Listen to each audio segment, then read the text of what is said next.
Howdy, folks. Welcome to the channel, Rockin' the Country. I'm Don. I have a gift request from Mr. West Coast, Todd Hanson. Todd, thank you for this gift and request. And I've actually got 4 gift requests of yours coming up in 4 successive days, today and then onward. So thank you for that, Todd. And this is Hank Sr.'s song, Singing Waterfall. I don't know this one. And Todd said that this was released after Senior's death. So we're going to find out what this one's about. Hank Senior's just, I don't know. We've just been gifted by a phenomenal artist, right time, right place, all that. So, all right, guys, here we go. Singing Waterfall. There's a singing waterfall in the mountains far away. That's where I long to be at the close of every day. That's where my sweetheart's sleeping down beneath the clay. I often sit and wonder why the Lord took her away. Oh.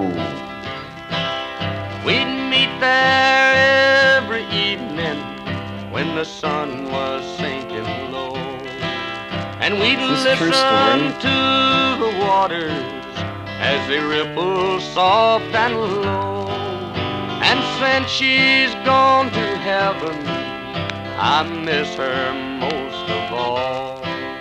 Tonight my darling sleeping by the singing waterfall.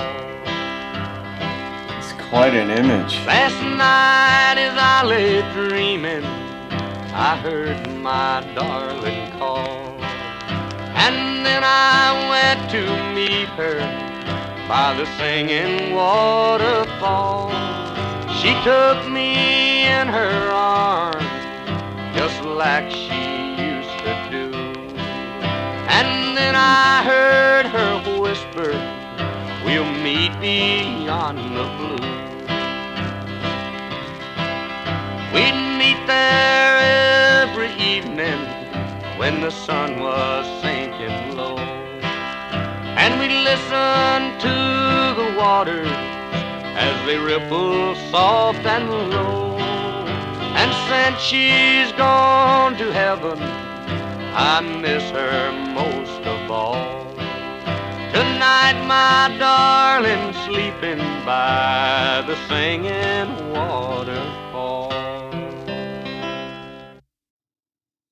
Unbelievable. First thing that I notice in something like this is the word singing. You could come up with any adjective to describe a waterfall. The rushing waterfall, the misty waterfall, whatever, but the singing waterfall. And when you think of singing, you think of a story being told. There's so many ways in which you could look at it, because we all interpret and feel songs and words differently and uniquely, set against the backdrop of our own experience and perceptions. But here, just the whole thing about what is it about love and love lost, whether it's through death or a breakup, that makes our memories induce ongoing pain. We get used to it, but until we sort of do a metacognitive thing about when we think about what we're thinking about, like, why is it this way? Like, when we grow up, we all think our neighborhoods are the same way everybody's growing up. And we tend to think that our country is the same as other places and all this. And then as you grow older and you're 9, 10, 11, and then you're 18, 20, and then maybe you do a little bit of traveling, and you become aware that your neighborhood was not the way everybody grew up, your household was not the way everybody else grew up, and your country, for example, is different. But it's the same way with when we're thinking about what we ourselves are thinking about. We get used to death.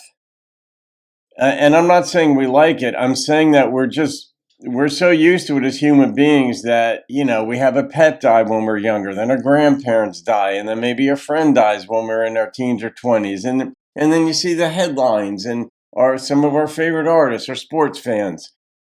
And we just say, well, that's just the way life is. And that's true. But what is it about love lost?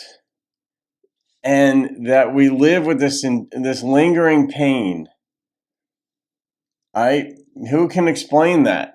We all have ideas about it, but do animals suffer that? Trees don't suffer that from what I know. Maybe they do, and we're just arrogant as humans to think that our wavelengths of processing things is the way everything should be. And if trees don't have brains, then therefore they don't suffer. Maybe they do, and we just can't pick up on their signals. I don't think so. But all that aside, the pain that is inducing him to have these dreams at night, the love loss, the deep sense of loss, the deep sense of longing. But she comes to him and holds him and says, beyond the blue, the blue is somewhere way out there in the heavens.